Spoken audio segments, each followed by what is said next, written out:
Hello students, आज हम यहाँ पर हैं ताकि हम हमारा जो C4 पेपर है इसको आगे बढ़ा सकें। और आज का हमारा टॉपिक है लिखित अभिव्यक्ति शिक्षण में ध्यान रखने योग्य सावधानियाँ।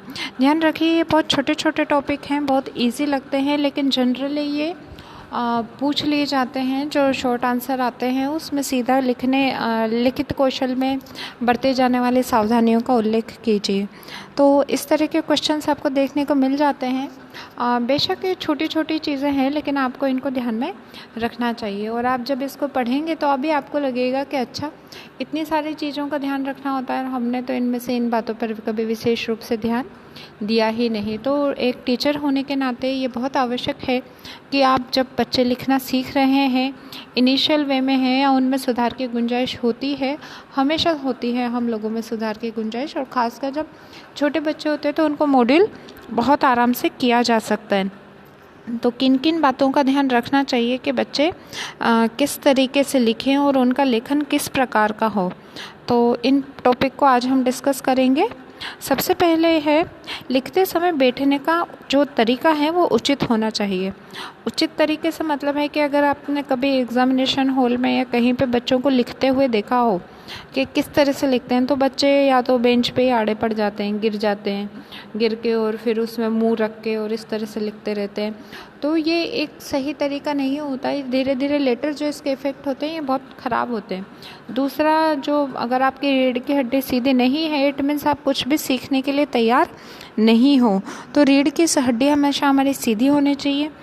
छात्र छात्राओं को झुककर बिल्कुल नहीं लिखना चाहिए। ज़्यादा बेंचेस में घुस के, या जो हम कहें कि बिल्कुल पास आकर नहीं लिखना चाहिए किताबों से, या पढ़ते समय भी ये सावधानी रखनी चाहिए और लिखते समय भी ये सावधानी रखनी चाहिए। दूसरा है, छात्र लिखते समय कागज़ ना तो आँखों के बिल्कुल पास रखे, ना ही अधिक दूर, और आँखों से जो कागज़ की दूरी है वो लगभग 1 फुट के आसपास होनी चाहिए। तो लिखते समय हमें इस बात का ध्यान देना चाहिए कि ना तो हम ज़्यादा दूर होंगे तो क्या होगा कि जो आँखें हैं उस पर जोर पड़ेगा और आइस साइड जो है हमारी वो वीक होने लगेगी। और अगर हम बिल्कुल पास में रखेंगे तो भी वो हमें जो अक्षर हैं वो अजीब से बड़े बड़े दिखाई देते हैं, क्योंकि एक निश्चित माध्यम के बाद ही हम दोनों आँखों से देखकर और एक प्रतिबिंब तैयार करते हैं। तो वो दोनों ही आँखों पे प्रभाव डालता है, इसलिए ना तो ज़्यादा दूर रखना चाहिए फोकस, और ना ही ज़्यादा पास। कितनी दूरी होनी चाहिए फिर? अप्रोक्सीमेट 1 फुट की।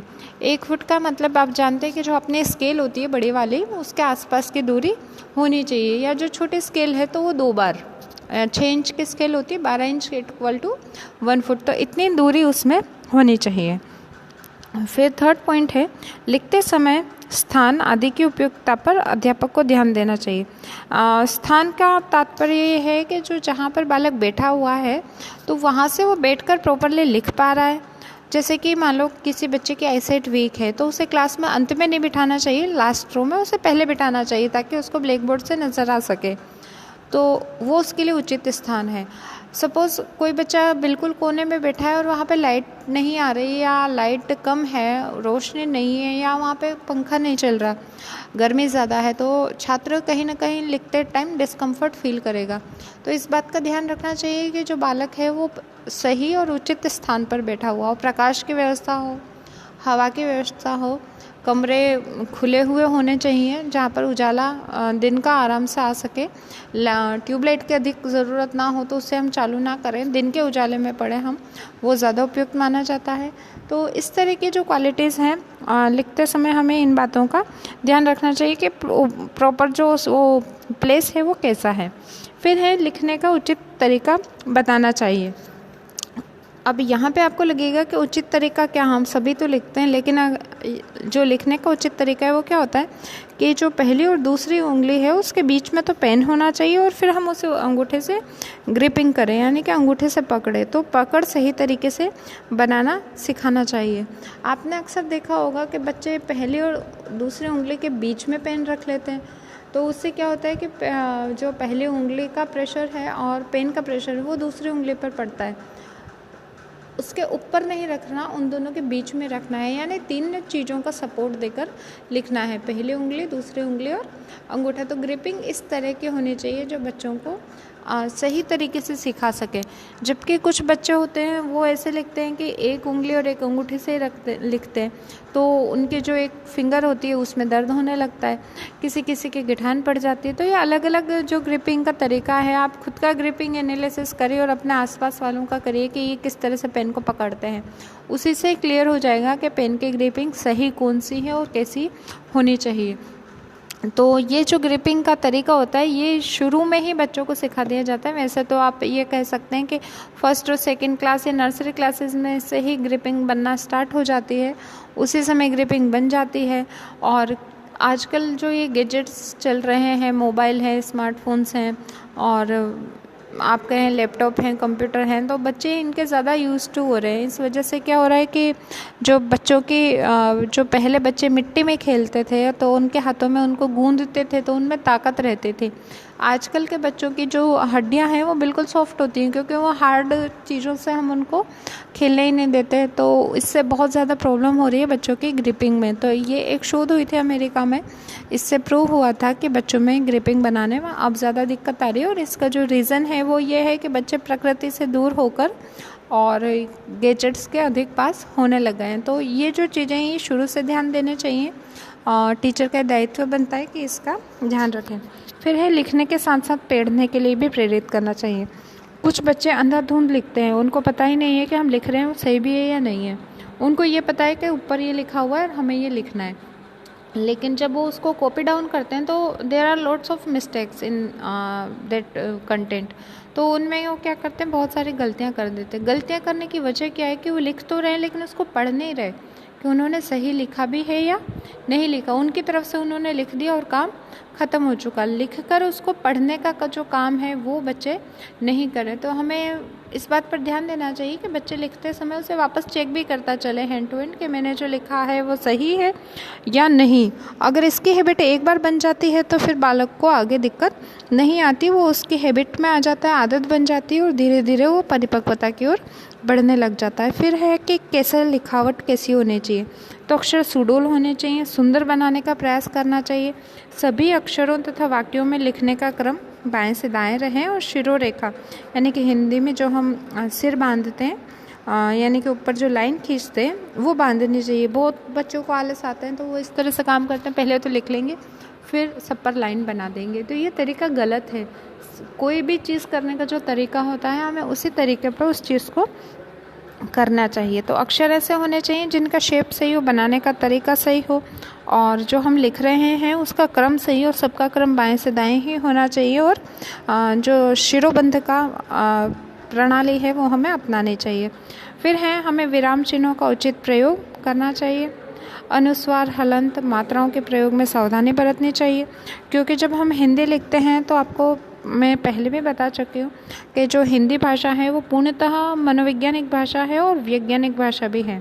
वैज्ञानिक भाषा होने का मतलब है कि इसमें हर चीज़ जो बोली जा रही है वो लिखी भी जाएगी और जो लिखी जा रही है उसको पढ़ना भी पड़ेगा, नहीं तो आप मिस्टेक कर रहे हैं। तो इसके लिए बालक को विराम चिन्ह से मतलब है अनुस्वार है, हलंत है, मात्राओं का प्रयोग है, मार्क ऑफ एक्सक्लेमेशन है, क्वेश्चन मार्क है, फुल स्टॉप है, अल्प विराम है, इन्वर्टेड कोमास है। तो हमें इन सब का बारे में जानकारी होनी चाहिए। जितने भी पंक्चुएशन मार्क्स चलते हैं बालक को उसकी जो जानकारी है वो होनी चाहिए।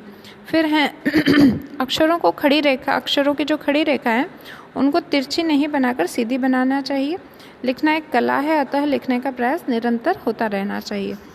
जो हम लिखते हैं जैसे अ की अ लिखते हैं तो अ में जो डंडा खींचते हैं तो कुछ लोग क्या करते हैं उसको घुमा देते हैं या डिज़ाइन वाला बनाने की कोशिश करते हैं, तिरछा बनाते हैं, स्लेंटिंग लाइंस। लेकिन जो स्लेंटिंग राइटिंग है वो इंग्लिश में चलती है ना कि हिंदी में। तो हमें ये ध्यान देना चाहिए कि स्लेंटिंग लाइन हम ज़्यादा नहीं बनाएं, जबकि कैसी रेखाएं बनाएं, सीधी बनाएं और सीधी रेखा का प्रयोग करें।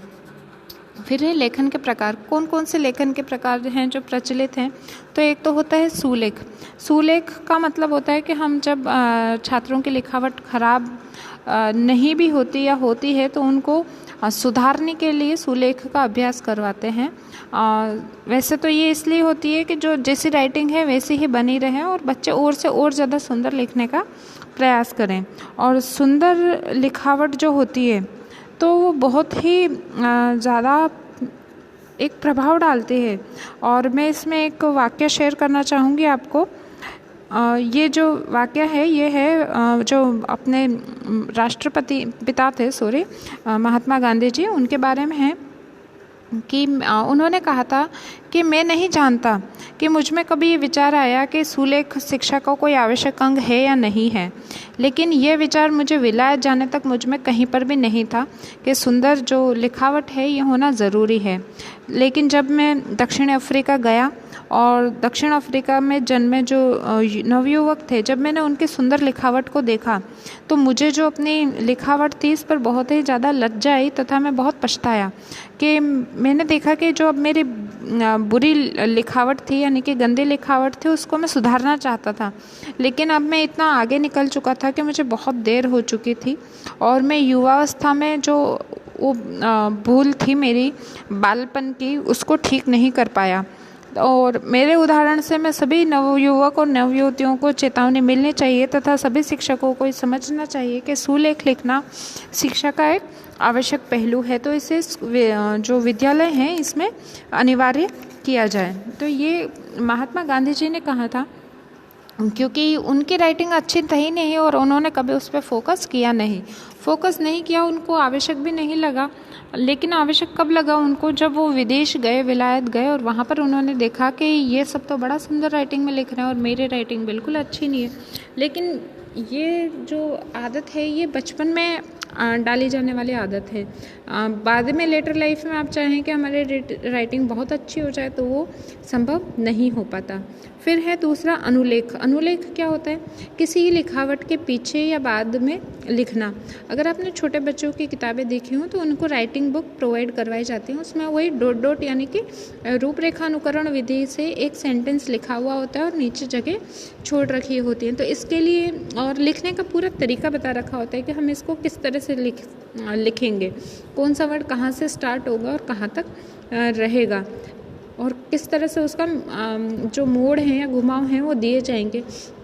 तो उसमें इंडिकेशन होता है 1 2 3 नंबर का कि यहाँ से इस तरह से मोड़ना है, यहाँ से इस तरह से मोड़ना है। तो उसी आधार पर बालक को लिखना सिखाया जाता है। इसको हम कहते हैं अनुलेख, यानी कि अनुकरण करते हुए उसको लिखना। फिर है लास्ट वन इज श्रुतलेख। श्रुतलेख क्या होता है कि जो बालक में सुन रहा है और सुनने के अनुसार जो ध्वनि को समझ रहा है तो ध्वनि को समझकर वो मस्तिष्क की जो अपनी क्रियाएं हैं जैसे कि उनमें संतुलन स्थापित करे, जैसे कि हाथ, कान और जो दिमाग में जो सुन रहा है फिर वो इमेज बना रहा है और फिर लिखने के लिए हाथ को कमांड दे रहा है। तो इन सब चीज़ों को व्यवस्थित करें और लिखने का प्रयास करें। तो जो सुनकर समझने की योग्यता और शिक्षण प्रशिक्षण को श्रुतलेख का अच्छा साधन माना जाता है। श्रुतलेख का मतलब जो होता है वो सुना हुआ लेख होता है। इसमें अध्यापक तो बोलेगा और जो छात्र है वो बोली हुई सामग्री को लिखेगा। अब इसमें क्या होगा कि श्रवण इंद्रियां जो होती हैं हमारी, सुनने वाले इंद्रिय, इसके आधार पर होता है। तो इसमें भी हमें ध्यान रखना चाहिए कि अगर मान लो कि कोई बालक है जिसको सुनाई कम देता है या इस प्रकार की कोई समस्या है तो उसको हम आगे बिठाएं ताकि वो हम देख सकें उसको सही काम कर रहा है या नहीं कर रहा। फिर है कि छात्रों की लिखावट में सुडौलता के साथ साथ स्पष्टता का भी अभ्यास होता है और लिखने की जो गति होती है ये तेज होती है इससे, और जो एकाग्र चित्रता है वो भी बनती है क्योंकि बच्चा ध्यान लगाकर सुनने की कोशिश करेगा और जो शिक्षक बोल रहा है उसी के साथ साथ लिखने की भी कोशिश करेगा।